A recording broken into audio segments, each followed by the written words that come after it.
Buenos días, o buenas tardes, o buenas noches, según corresponda, según donde usted se encuentre. Hoy quiero compartir el Salmo 142.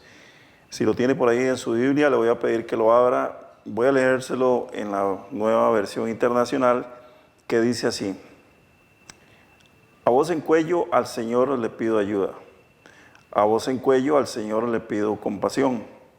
Ante Él expongo mis quejas. Ante Él expreso mis angustias. Cuando ya no me queda aliento, tú me muestras el camino. Algunos me han tendido una trampa, mira a mi derecha y ve. Nadie me tiende la mano, no tengo dónde refugiarme, por mí nadie se preocupa. A ti, Señor, te pido ayuda. A ti te digo, tú eres mi refugio, mi porción en la tierra de los vivientes. Atiende a mi clamor, porque me siento muy débil. Líbrame de mis perseguidores, porque son más fuertes que yo. Sácame de la prisión, para que alabe yo tu nombre. Los justos se reunirán en torno mío, por la bondad que me has mostrado. En nuestra vida, en nuestra corta vida, nuestra corta existencia aquí sobre la tierra, las personas, los seres humanos, es muy común que caigamos en situaciones difíciles, las cuales por lo general nos hacen pasar por momentos de angustia, momentos de desesperación, momentos muy dolorosos, momentos en los cuales a veces caemos, desmayamos, nos hacemos pasar muchas veces por estados de ánimo en los cuales cuesta mucho salir, porque como seres humanos, pues obviamente estamos propensos a este tipo de cosas.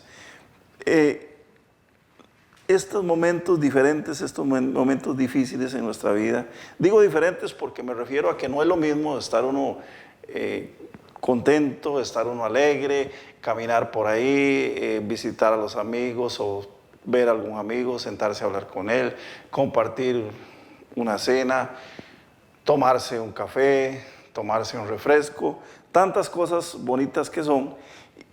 Todo lo contrario sucede cuando nos caen estas situaciones que la mayoría de las veces pues no las esperamos. Y lo que hacemos, o lo que comúnmente hacen los seres humanos, es poner su confianza en esas personas que se eligen para que nos ayuden, o que pensamos muchas veces que esas personas son las que nos van a poder ayudar para poder superar esos estados de ánimo. Cuando leemos este salmo, es muy probable que David haya estado precisamente en uno de esos momentos difíciles, o quizá tal vez uno de los más difíciles de su vida. Para los que hemos leído la historia del rey David, la biografía, la historia biográfica del rey David, le llamo yo cuando leo el libro de Samuel y cuando leo el libro de Reyes, ahí nos vamos a encontrar las diferentes facetas por las que este rey, cantor de Israel, poeta, salmista, pasó muchas veces y eran momentos bastante incómodos. Pero este precisamente es uno de los más, tal vez uno de los momentos más difíciles de la vida del rey David. La mayoría de las Biblias, cuando usted busca este salmo, se va a encontrar que tienen una referencia indicando que este cántico, este salmo, fue escrito a raíz de la experiencia de que David, segundo rey de Israel, tuvo en un lugar conocido como la cueva de Adulán. Adulán, según la Biblia, para que nos ubiquemos tal vez un poquito más geográficamente, era una ciudad parte del antiguo territorio de Canaán y está situada al sur de la ciudad de Belén. La ciudad de Belén, también para referencia, es la ciudad donde se conoce que nació Jesús, aunque algunos cronistas también ubican su nacimiento en Nazaret. Había una profecía que decía: pero tú, Belén Efrata, eres la más pequeña de todas, y de ahí nacerá un Salvador. Por eso es que ubicamos precisamente esa ciudad de Belén como la ciudad donde nació Jesús. En este lugar que se llamaba Adulán, que era todo un valle, un pueblo con colinas alrededor, se asentaron los de la tribu de Benjamín. Ahí se llegaron los descendientes de Bela, que se conocen en la Biblia, se los encuentra usted como los belaitas, los descendientes de Asbel, conocidos como los asbelitas, y los de Airán, también conocidos como los airamitas. Estos personajes comprendían o constituían parte de ese clan, o de esa tribu, que bíblicamente la encontramos desde el inicio de la escogencia que Dios hace con los hijos de Jacob, y que salen de Egipto cuando inicia precisamente el éxodo. Todo este seguimiento lo podemos dar precisamente en la parte del Antiguo Testamento. Ahí había una cueva, y esa cueva se llamaba la cueva de Adulán, porque quedaba en ese lugar que se conoce como Adulán. Se dice que al existir ahí una cueva o una caverna, la gente llegaba desde los diferentes lugares, los diferentes rincones del pueblo, de la localidad, para apartarse. Era como un lugar de retiro, un lugar de apartamiento, donde la gente iba a orar y a poner delante del Señor todas sus aflicciones. Normalmente la gente cuando ora, en muy pocas ocasiones utiliza el agradecimiento. La mayoría de las veces los seres humanos lo que hacemos es quejarnos o llorar o lamentarnos. Pues bien, la cueva de Adulán era conocida por eso, un lugar donde la gente llegaba a depositar sus lamentos, sus dolores. Esto que vemos dentro del contexto histórico nos va a hacer suponer que era un lugar muy frecuentado, donde a menudo se hacían reuniones. Pensando en lo que sucede en este tiempo, pues podríamos llamar lugar de culto, un lugar común donde la gente se reunía a orar, a pedirle al Señor, a quejarse, a lamentarse delante de la presencia del Señor. Veamos lo que dice precisamente el profeta Samuel, en el primer libro de Samuel, capítulo 22, versos del 1 al 2. Aquí nos narra el momento en que Jesús llega a Adulán, o a la famosa cueva de Adulán. Dice, primera de Samuel, capítulo 22, versos 1 al 2, yéndose luego David de allí, huyó a la cueva de Adulán. Adulán tiene un significado particular y significa lugar de refugio. Básicamente a eso se refiere el término cuando lo buscamos dentro del contexto bíblico.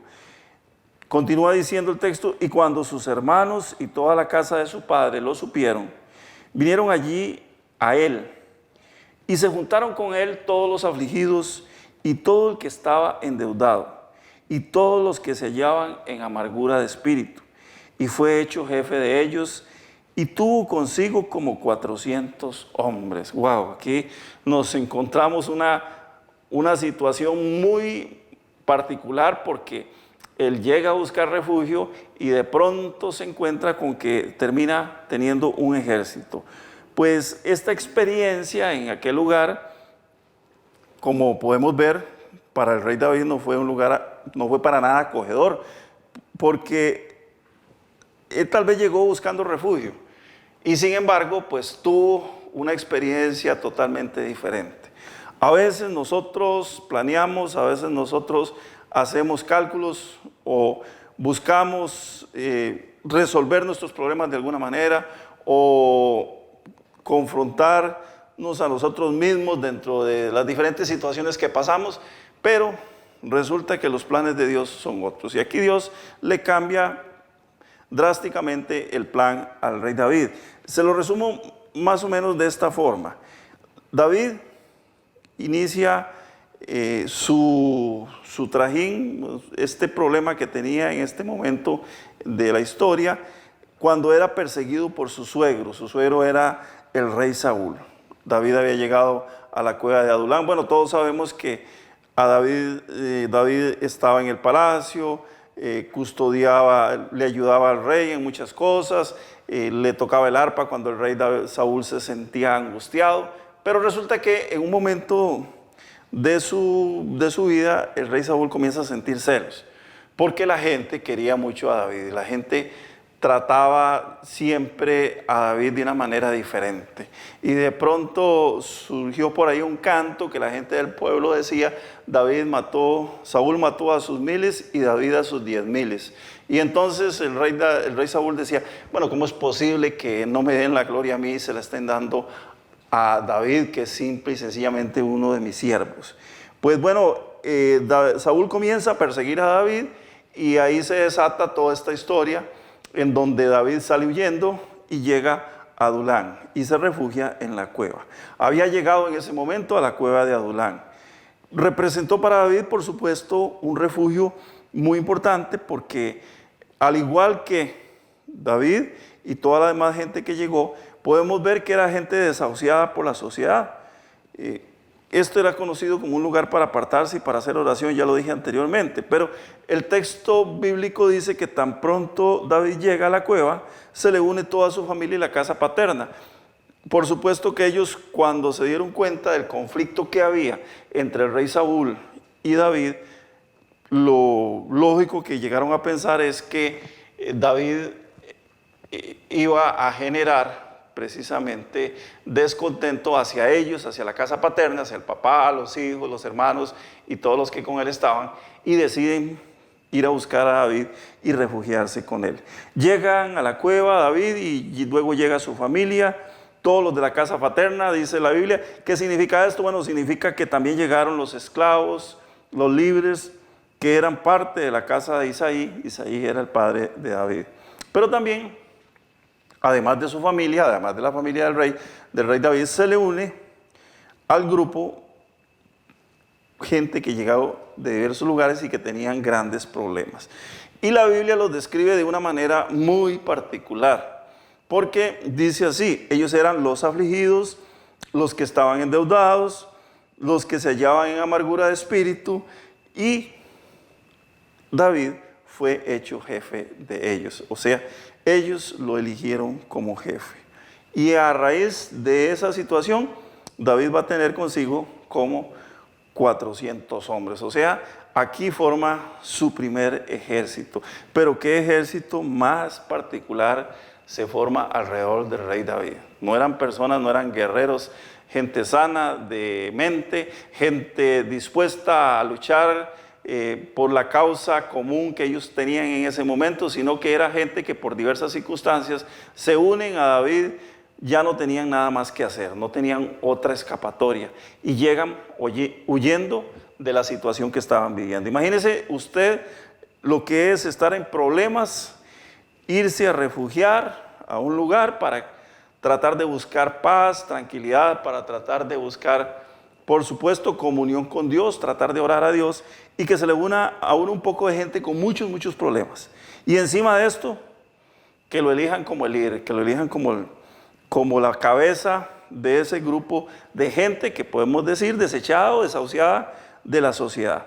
400 hombres, todos ellos tenían dificultades, con amargura, con aflicción, quejándose de la forma en que les estaba yendo en la vida, porque no la habían tenido consigo. Imagínese usted, trayendo esto a términos modernos, el que le debía al almacén de electrodomésticos la cuota y no la había podido pagar, el que habían echado de la casa porque no había podido pagar la renta, el que no había podido pagar la electricidad, el recibo de la electricidad o el recibo del agua, el que no había podido pagar la pensión alimenticia de sus hijos y andaba detrás de él una orden de captura para meterlo a la cárcel. Todos estos personajes, gente que definitivamente no podían vislumbrar una solución a su problema, en ese momento estaban juntándose y estaban eligiendo a David nada más y nada menos que como su líder. Y llegaron a quejarse, a decir: bueno, es que la situación está muy difícil, es que no se puede, es que no me alcanza el salario, es que este mes me echaron de la casa. Y comenzaban a contarle a David todos los problemas y a cada momento hablaban de su situación. Es posible que al llegar a ese lugar esperaban que hubiera alguien que les escuchara y sabían que David tenía grandes dotes de líder dentro de la comunidad, y ellos recurrieron a él precisamente como un refugio. Poco probable fuera que esa gente había llegado a la cueva en busca de oración o en busca de escuchar a alguien que les predicara acerca de la palabra de Dios. La Biblia los describe, repito, como gente muy problemática, gente cargada de muchos problemas. Cualquiera diría, humanamente hablando, cualquiera podría pensar que ese es el ambiente más propicio para hacer una alianza, reunir a toda la gente que está en problemas o que están en problemas similares para convertirlos en aliados, convertirlos en amigos, para enfrentar juntos las soluciones. Porque el ambiente, hermanos, era de tal magnitud que por supuesto que el lugar parecía el más adecuado para llegar ahí a encontrar a alguien que lo comprendiera. Si íbamos a la cueva de Adulán, donde sabíamos que la gente iba a derramar su espíritu, a quejarse, a llorar delante de la presencia de Dios, pues lo mejor era llegar a buscar a alguien que nos escuchara. Cuando la gente está en problemas, siempre trata de buscar a alguien que lo escuche, alguien que lo comprenda, decimos los seres humanos. Grave error, como lo veremos más adelante, porque lo que se pretende muchas veces, que es compartir el dolor, la pena o la amargura que se carga, se convierte básicamente en una bola de nieve, porque si usted tiene problemas y va y se lo cuenta a otra persona que está en problemas, no va a haber una solución clara a lo que usted está pasando. Difícilmente va a encontrar un buen consejo. En las Biblias encontramos que este salmo es conocido como un masquil. ¿Qué es un masquil? Un masquil se conoce como un poema o un cántico que alaba o da mérito a la sabiduría, a la inteligencia y a la piedad. Bueno, ¿por qué si David estaba en aflicción de espíritu y llega a la cueva de Adulán, este salmo se conoce como un masquil, donde hay sabiduría, inteligencia y hay piedad? Bueno, vamos a verlo posteriormente. No sabemos, porque podríamos suponer qué tanto tuvo David que escuchar a aquella gente. Imagínense lo que es sentarse un día entero escuchando uno a uno a 400 personas que estaban en problemas. Lo cierto del caso es que él escribe este poema donde nos enseña cosas muy importantes. Repito, poema, salmo o masquil, como se le llama. Lo primero que podemos sacar de ahí es que no importa el lugar donde estemos, lo que nos rodea nos puede atrapar. No importa dónde estemos, las cosas que están alrededor, los problemas nos pueden atrapar y tenemos que tener mucho cuidado con eso. ¿Por qué? Porque David había marchado hacia la cueva de Adulán, tal vez, por supuesto, con un propósito de meditar, de buscar comunión y revelación de Dios, pero estando ahí, alguien escucha y dice: esa persona es una persona muy inteligente, es una persona muy preparada, con mucho conocimiento, tiene una capacidad, una empatía enorme con las personas, y vamos a ir a buscarlo. Y ahí se junta una serie de gente, de personas que tenían iguales o peores problemas que él. Imagínese usted alguien que era perseguido por un asesinato, alguien que era perseguido por algún fraude, por alguna estafa, que llegaba a ese lugar buscando refugio. Sin embargo, David conoce los problemas de ellos y no se deja atrapar por ninguno de ellos, no se deja atrapar por el ambiente, no lo absorbe el ambiente. Recordemos que la palabra de Dios nos enseña que en el mundo vamos a encontrar aflicción, pero que no debemos temer porque Jesús venció al mundo. Muchas veces, cuando estamos en un ambiente difícil y dejamos que la aflicción del mundo nos atrape, nos convertimos en uno más de las personas que están a nuestro alrededor, y en lugar de salir adelante, en lugar de que eso se constituya en una tabla de salvación, se convierte en una piedra que es atada a nuestro cuello y nos hundimos cada día más. Así que esa forma que a veces tenemos cuando llegamos a un lugar y tratamos de buscar paz, llevamos la esperanza de encontrar tranquilidad, pero inmediatamente nos percatamos de que el ambiente está difícil y empezamos de alguna manera a tratar de hacer química con las personas que están allí, repito, tratando de ser empáticos. Incluso se nos olvida de que como hijos de Dios, tenemos que hacer la diferencia donde quiera que vayamos. No se nos olvide, hermanos, los hijos de Dios tenemos que hacer la diferencia en cualquier lugar que vayamos. David nos enseña que no debemos dejarnos atrapar por el ambiente a los lugares donde vayamos. Él llegó a la cueva de Adulán y la gente que llegó también estaba en problemas. El primer punto entonces es crucial. Cuando entendemos que no importa el lugar donde estemos, no debemos dejarnos atrapar por las circunstancias. El segundo punto, la respuesta de un hijo de Dios ante un ambiente hostil. ¿Cómo tenemos que reaccionar? ¿Cómo debemos actuar cuando llegamos y nos encontramos con un ambiente hostil? Una persona, hermanos, con un grado de espiritualidad aceptable, debe saber, tener presente siempre esto: el único que nos puede ayudar, el único que nos puede entender de una manera efectiva, de una manera segura, es Dios. En el Evangelio de San Mateo, capítulo 28, versos 19 al 20, después de que Jesús viene y nos da a todos nosotros la gran comisión, nos dice que debemos guardar su palabra.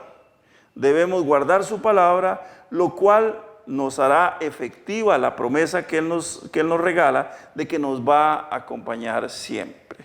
Cuando dice que hagamos discípulos a todas las naciones, enseñándole todas las cosas, y que dice que Él nos va a acompañar siempre si nosotros guardamos su palabra. El rey David tenía un vínculo con la palabra de Dios que era muy importante. Él la conocía y había desarrollado también una comunión efectiva con Dios. No en vano la Biblia nos declara en el libro de los Hechos, capítulo 13, verso 22, que David tenía un corazón conforme al corazón de Dios. Y esto es mucho decir, esto es algo demasiadamente grandioso, tener un corazón conforme al corazón de Dios. El punto número 3 nos dice que la oración eficaz delante de Dios es la que hacemos de esta manera.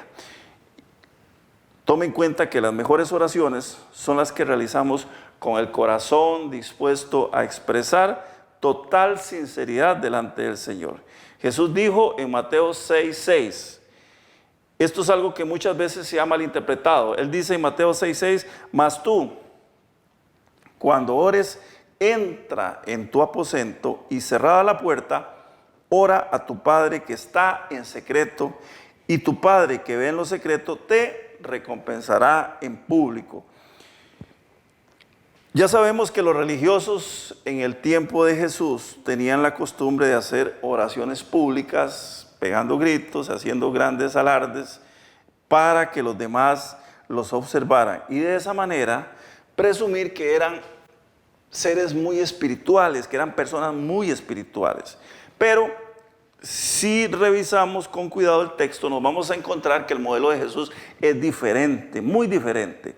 Porque aunque textualmente podemos decir que está haciendo referencia a un lugar privado, y mucha gente lo ha interpretado como el cuarto o el lugar de oración, el lugar donde las personas se meten a orar.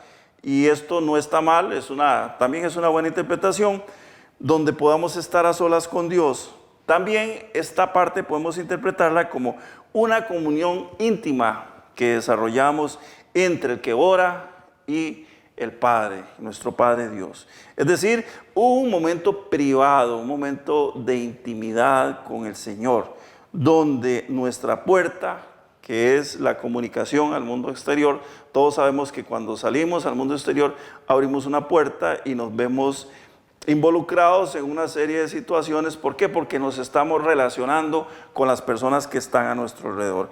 Esa puerta al mundo exterior debe estar cerrada para que sea un momento íntimo cada día con el Señor. Los primeros 5 versos nos dan una descripción muy exacta, bastante exacta, del método que este cantor, conocido como el cantor de Israel, el rey David, utiliza para comunicarse con nuestro Padre, con Dios.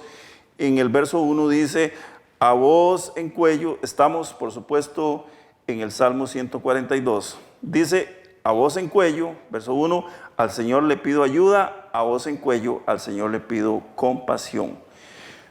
La expresión a voz en cuello que utiliza la traducción de la Nueva Versión Internacional no solo nos habla acerca de la vocalización que es necesaria para comunicarnos.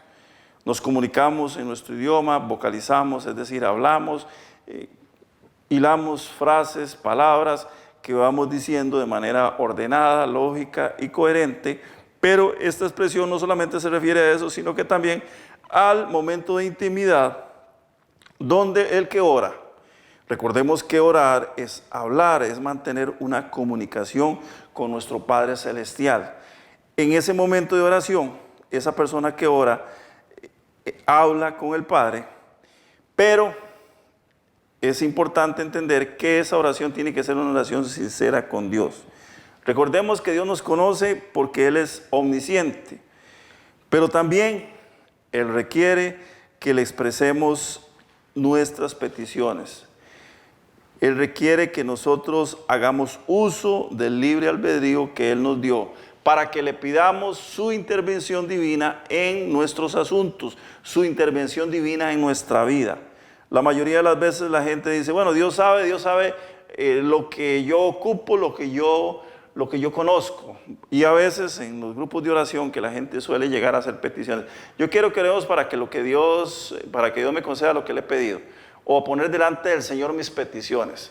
Pero tal vez es algo que esa persona se imaginó que ocupaba, pero nunca se lo dijo a Dios, nunca se lo dijo de manera privada. Y entonces Dios necesita que nosotros rompamos ese hielo tan terrible que a veces plantamos, porque nos atenemos a que Dios, como Dios nos conoce, entonces Dios tiene que adivinar qué es lo que queremos. Y claro, Él lo puede hacer, por supuesto, pero Él necesita que nosotros se lo digamos. Y este modelo lo encontramos cuando leemos los evangelios y Jesús le decía a la gente, aunque fuera algo lógico, aunque fuera algo obvio, si se topaba a un leproso y le decía, ¿y qué quieres que te haga? Por supuesto que el leproso le iba a decir, quiero que me sane. O si se topaba a una persona enferma por diferente causa, ¿qué quería que le hiciera? Recobrar la sanidad. Él siempre esperaba que la persona manifestara. Por eso es que el salmista dice a voz en cuello, o sea, nuestras peticiones tienen que ser presentadas delante del Señor y haciendo uso del libre albedrío. ¿Por qué el libre albedrío? En el momento en que yo decido, bueno, yo ya quiero la sanidad de Dios. Entonces, esto es lo que estoy pidiendo, esto es lo que estoy necesitando. Dice el verso 2, ante Él expongo mis quejas, ante Él expreso mis angustias. Este versículo es clave dentro de este salmo porque nos enseña que nuestra queja, ¿qué es nuestra queja? ¿Qué son las quejas? Las quejas son la expresión de la forma que sentimos, la forma como sentimos dentro de nosotros. Eso es una queja. Cuando yo expongo una queja, estoy expresando mis sentimientos. Y también habla de las angustias. ¿Qué es la angustia? La angustia nos lleva a externar ese momento en el cual yo definitivamente ya no tengo una solución, no veo una solución. Estoy angustiado. Mi angustia me hace caer en un laberinto, en un lugar donde no hay salida. Estas cosas deben estar dirigidas directamente hacia Dios, hacia nuestro Creador. ¿Por qué? Porque Él es el que escucha nuestras oraciones y Él es el que nos comprende. ¿Quién comprende al ser humano sino Dios? ¿En quién más podemos confiar sino en Dios? El salmista dice, en otro salmo hermoso dice, ¿a quién tengo yo en los cielos sino a ti? O sea, ¿a quién puedo recurrir si no es a ti, Señor, que me escuchas siempre? Dice el verso 3, cuando ya no me quedaba aliento, tú me muestras el camino, algunos me han tendido una trampa. El profeta Jeremías escribe en su libro, en el libro obviamente del profeta Jeremías, valga la redundancia, decirlo de nuevo, en el capítulo 17, verso 5, algo que usted conoce, es una frase muy conocida entre los cristianos. Dice el profeta Jeremías, maldito el hombre que confía en el hombre y el que hace de la carne su brazo y su corazón se aparta de Jehová. Ponle mucha atención. Maldito el hombre que confía en el hombre y que hace de la carne su brazo y su corazón se aparta de Jehová. Verso 6, pues será como la retama en el desierto y no verá cuando venga el bien, sino que morará en los sequedales, en el desierto, en tierra de sal y deshabitada. El profeta nos dice que no debemos depositar nuestra confianza en ningún ser humano. Maldito el hombre que confía en el hombre. No debemos depositar nuestra confianza en ningún ser humano, porque corremos el riesgo de apartarnos de Dios. ¿Y por qué corremos el riesgo de apartarnos de Dios? Recordemos que tenemos un Dios que es celoso. Dios no comparte su gloria con nadie. En el momento que buscamos otra persona, estamos dejando de lado el consejo de Dios. Por eso es que Jeremías compara a esos hombres que buscan refugio en otros hombres con la retama. La retama resulta ser que es una planta o es un arbusto que crece en el desierto. Y particularmente es utilizada a menudo para hacer fuego, para cocinar.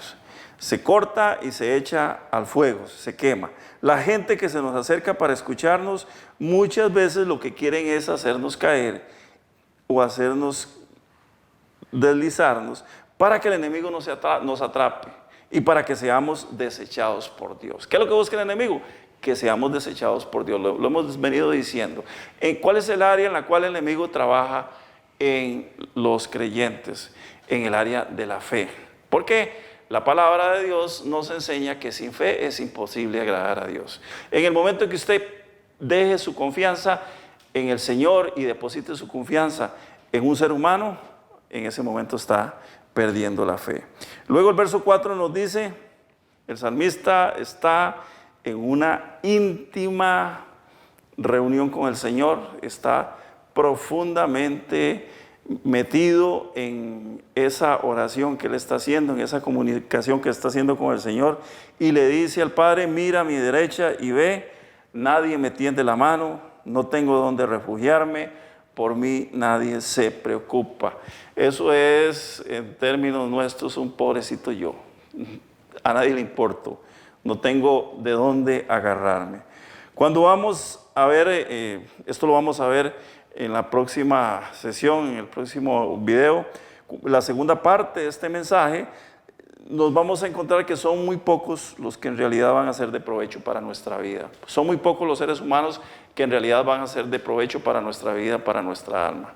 Porque el salmista me está enviando directamente a depositar, a mantener mi confianza depositada en el Señor. Por ese motivo es que el salmista se presenta en ese momento, repito, estaba en la cueva de Adulán, estaba pasando por un momento difícil, era perseguido por su suegro, el rey Saúl, para matarlo. Lo quería matar porque Saúl sentía celos horribles, celos terribles del rey David. Y él está en esa situación de angustia, llega a la cueva de Adulán y se presenta delante del Señor y expone su queja. ¿Cuál es la diferencia del método que utiliza David al método que usaban o que utilizaron las otras personas, preferentemente los 400 hombres que llegaron ahí? Que él llega a depositar su queja en el Señor, llega a buscar al Señor para tratar de arreglar su asunto. Los otros llegaron a tratar de que David les arreglara sus problemas. Los endeudados, los que tenían aflicción, los que estaban angustiados, llegaron a buscar al rey David. David llegó en la misma situación, pero a buscar al Señor, y esto es lo que hace la gran diferencia. Por eso es que él se presenta delante del Señor y expone su queja, y luego reconoce esto importante, fundamental para nuestra vida, que no existe otro lugar donde usted y yo nos podamos refugiar que no sea la presencia de Dios. No existe, no hay otro lugar donde nosotros, los seres humanos, nos podamos refugiar que no sea la presencia de Dios. Y hoy, hermanos, quiero terminar esta primera parte del análisis al Salmo 42, invitándolos a que meditemos, a que nos pongamos a pilas pensando o meditando sobre cómo nos estamos conduciendo cuando estamos en una situación de angustia o de dificultad.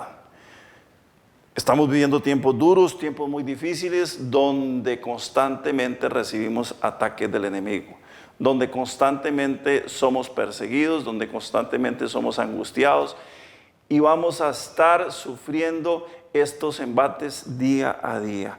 ¿Cómo estamos conduciéndonos cuando estamos en esta situación? Cuando caemos en una situación de esta. ¿Estamos buscando el favor de Dios o buscamos la aprobación de las personas que nos rodean? Es que mi mejor amigo, como decimos muchas veces, esto es un tema que quiero tocar más adelante, mi mejor amigo, hoy salí a tomar café con mi mejor amigo, las mujeres dicen con mi mejor amiga, tengo un mejor amigo e incluso en las fiestas, en las celebraciones les presento a mi mejor amigo. ¿Será que ese mejor amigo está quitando el lugar de Dios? ¿Será que ese mejor amigo está quitando el lugar de Cristo, quien fue el que pagó por mí todos y cada uno de mis pecados? ¿Será que yo estoy sustituyendo a Dios con una persona a la cual considero o la cual creo que es mi mejor amigo o mi mejor amiga? Meditemos en esto, hermanos. ¿Cuál es nuestra posición? Veamos el modelo que nos presenta el Salmo 142 sobre cómo realmente tenemos que canalizar nuestras situaciones, nuestros problemas. El salmista nos enseña que nuestras peticiones y nuestras quejas deben estar puestas en dirección hacia el Señor. Y le recuerdo esto, en 8, la próxima semana vamos a estar nuevamente retomando el tema. Hasta aquí llegamos sobre la forma en que David se aparta de toda la gente que estaba con él, que había buscado refugio en él, incluso que le había hecho jefe, y va delante del Señor directamente a exponer su situación. De hoy en 8 vamos a terminar analizando y nos vemos con la conclusión de este tema tan importante, que es parte de la comunión diaria de nuestra vida con el Señor. ¿Cómo estamos actuando? Meditemos y revisemos nuestra conducta delante del Señor. ¿Quién es nuestro mejor amigo? ¿Ante quién exponemos nuestras quejas? ¿Cuál es la razón por la cual la mayoría de las veces no buscamos la presencia de Dios como es debido? Recordemos el pasaje de Mateo 6:6, cuando Jesús dice que busquemos ese lugar secreto. El lugar secreto es la comunicación entre los creyentes, los hijos de Dios y Dios directamente. Y le deseo una hermosa semana, una feliz semana, y que la paz de Dios, que sobrepasa todo entendimiento, le guarde irreprensible para la venida de nuestro Señor y Salvador Jesucristo. Muchas bendiciones, iglesia. Les recuerdo, Cristo viene pronto. Nos vemos.